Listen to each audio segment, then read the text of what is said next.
Hello, my name is Tolk, and I exist, therefore I think too much. I have had a tumultuous time trying to record the prior video because my cat's being a bit funky. But he's a good boy, so he's sitting next to me and I'm gonna watch him, but I may, not do a whole hell of a lot tonight. Don't know. So there's that. I plan on reading Beyond Good and Evil by Fred. And I cuss. If you don't like cussing, you don't have to watch this. Thank you if you like cussing. I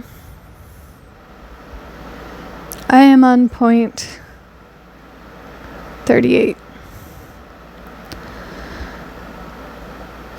So it starts, as happened finally in all the enlightenment of modern times with the French Revolution. That terrible farce. I would have to read up more on the French Revolution to know what the fuck this is about. Yeah. Quite superfluous when judged close at hand, into which, however, the noble and visionary spectators of all Europe have interpreted from a distance their own indignation and enthusiasm so long and passionately, until the text has disappeared under the interpretation. So a noble posterity might once more misunderstand the whole of the past, and perhaps only thereby make its aspect endurable. Or rather, has not this already happened? Have not we ourselves been that noble posterity? And insofar as we now comprehend this, is it not thereby already past? Alright. I have no idea what that last bit pertains to.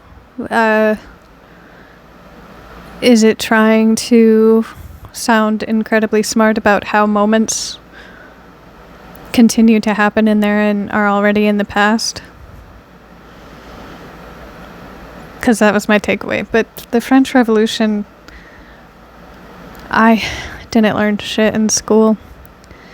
My history teacher was obsessed with the grapes of wrath. My other history teacher tried to teach us about the government. Yeah, I don't know what happened there.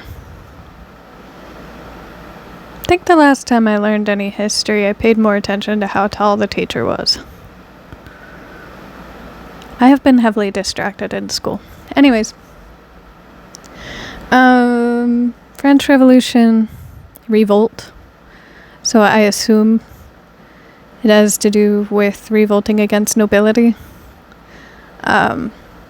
Due to, the rest of the country being poor and starved, working class being fed up. And as someone pointed out in a comment, they said I would not like Nietzsche because he liked the aristocracy. I assume then that his comment about, that terrible farce, quite superfluous when judged close at hand, into which, however, the noble and visionary spectators of all Europe have interpreted from a distance their own indignation and enthusiasm, has everything to do with him supporting a sort of caste system, a separation of the classes. A lack of equity. Rather, a lack of equality. Maybe contrast helps him in some way. The superfluous act, given that he once made a comment about those in charge having to make decisions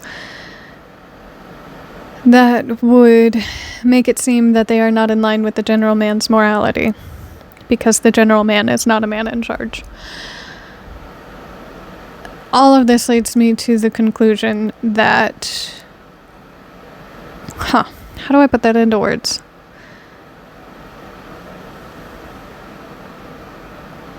Kind of nothing happens unless it's okayed. the king and queen didn't act in line with the powers that be, so they were murdered, and that was good enough for everybody else because they believed that they got the head of the snake when it was a multi-headed. There's a word for that, and I totally forgot what it was. There is a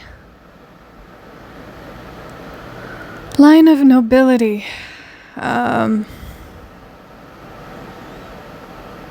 Instead of having a revolution, they peacefully stepped down from their noble seats, and by conceding the seat of nobility, they kept all their wealth, and they are Transylvania, the royal family of Transylvania.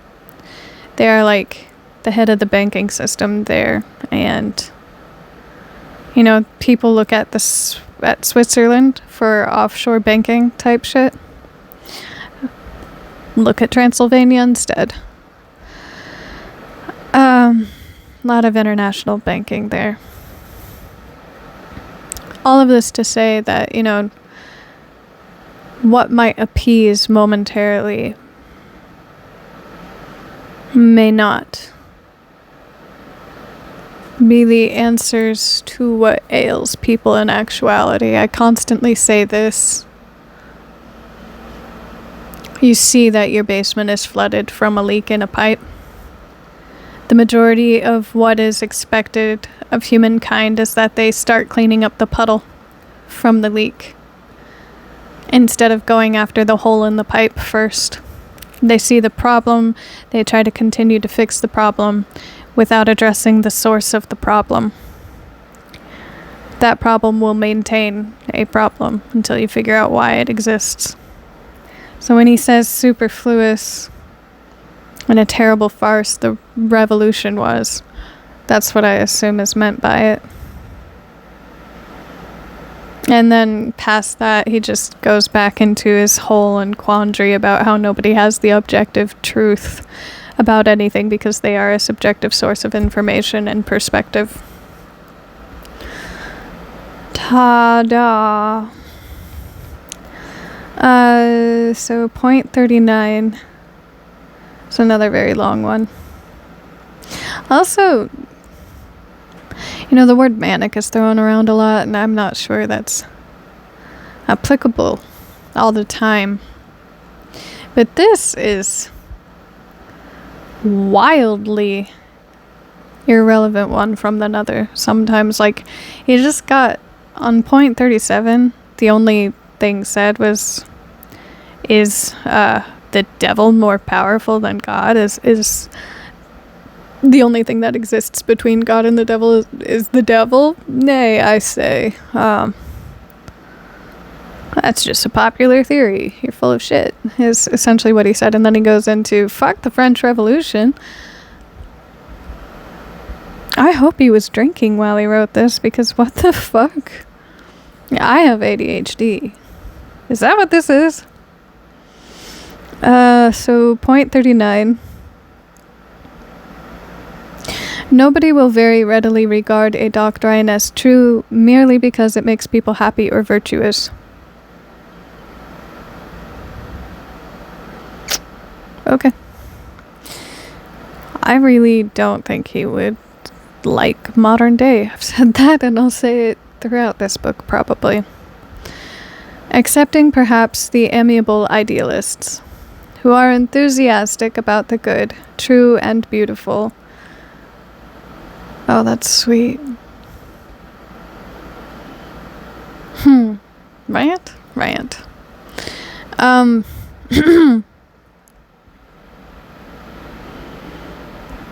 I find it very uncomfortable when I get compliments, and that's not like a cute way of saying it.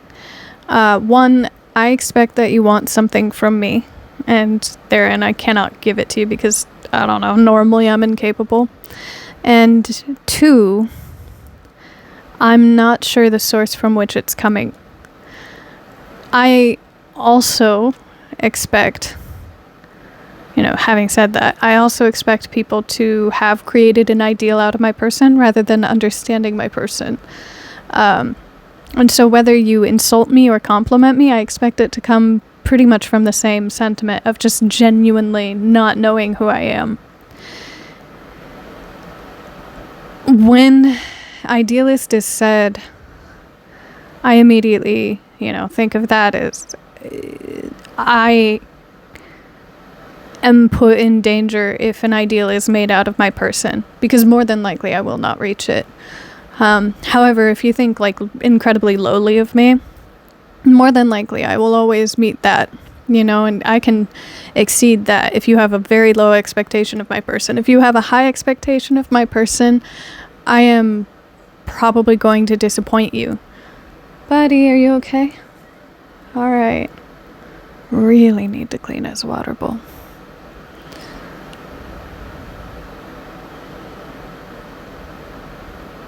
Hey, bud? No, I'm gonna get you some clean water. Now that I got my bug a new water bowl.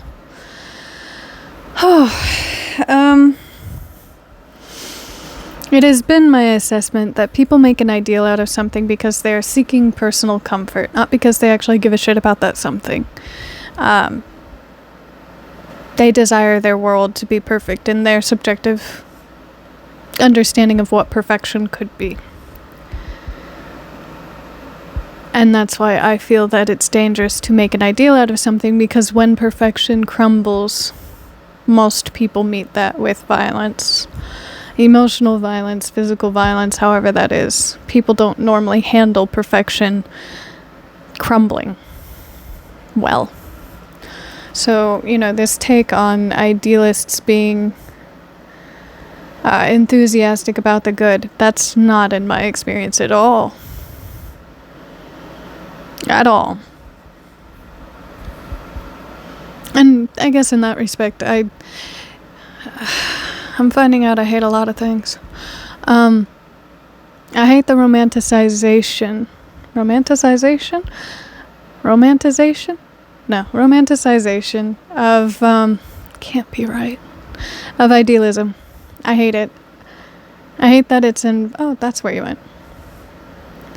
I hate that it's involved in movies and whatnot. An idealist is a dangerous person. Buddy! Hi, beautiful man. You want to come up here? Good, true, and beautiful, and that all kinds of motley, coarse, and good-natured desirabilities swim about promiscuously in their pond. Whoa. Oh, on the note of like ideals, there's this one mythos. Bud, come in here. He's just meowing in the other room. There's this mythos of a man who created the perfect woman out of stone, and...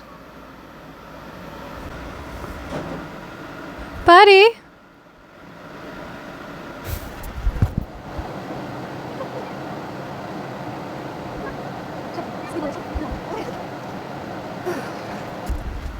Hey, you're okay. I love you. Good boy. Okay, I don't think I'm going to keep reading tonight. I am highly concerned. And I need to keep an eye on my book. Anyways, the guy creates a statue, perfect woman, dotes on her, all this shit. Then goes to the goddess of love and says, please, can you make her a real woman? And, she does. The goddess does make the stone statue a real woman. And then the stone statue ends up hating the guy. Okay, bye. Take care of yourselves.